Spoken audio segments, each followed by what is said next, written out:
राहुल गांधी जी का इस समय थोड़ा इलाज की जरूरत है। उनका मेंटल हेल्थ चेकअप होना चाहिए।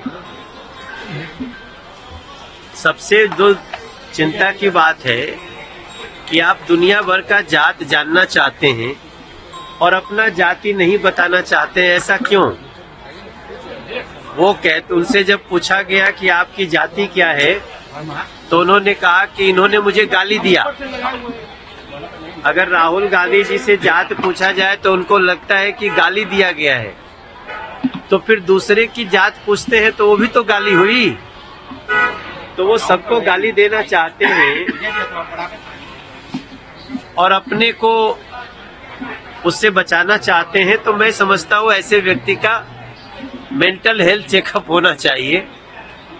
ये देश अपनी प्रतिभाओं से जिसको जो आगे बढ़ना होता है बढ़ता है, और इस देश के हर बच्चे में प्रतिभा है।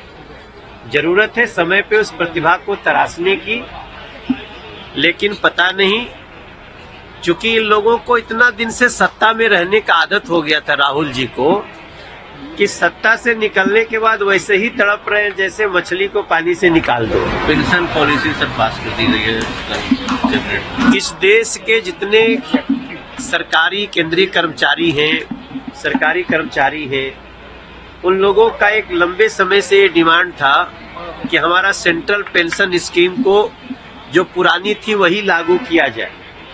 और आप सबको जानते हुए बड़ी खुशी की बात है कि 2 दिन पहले सेंट्रल पेंशन स्कीम को नरेंद्र मोदी जी की सरकार, उन्होंने इसको मंजूरी दे दी है। अभी हम और ललन सिंह जी साथ में ही आए फ्लाइट से, वो भी बहुत प्रसन्नता व्यक्त कर रहे थे।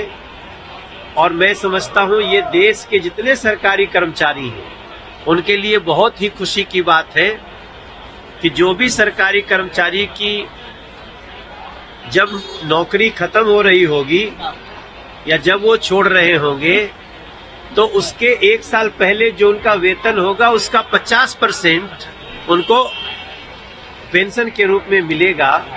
और ये मुझे लगता है देश के लगभग 10 करोड़ लोगों के लिए, 10 करोड़ परिवारों के लिए एक बहुत बड़ा समाचार है। नरेंद्र मोदी जी को धन्यवाद। राहुल की सरकार है, उसके बावजूद भी बिहार में विकास नहीं हुआ है। सभी मामलों में बिहार पिछड़ रहा है। बेरोजगारी, महंगाई और भी कई सारे मामलों को उठा रहे हैं। देखिए, वो तो खुद भी रहे।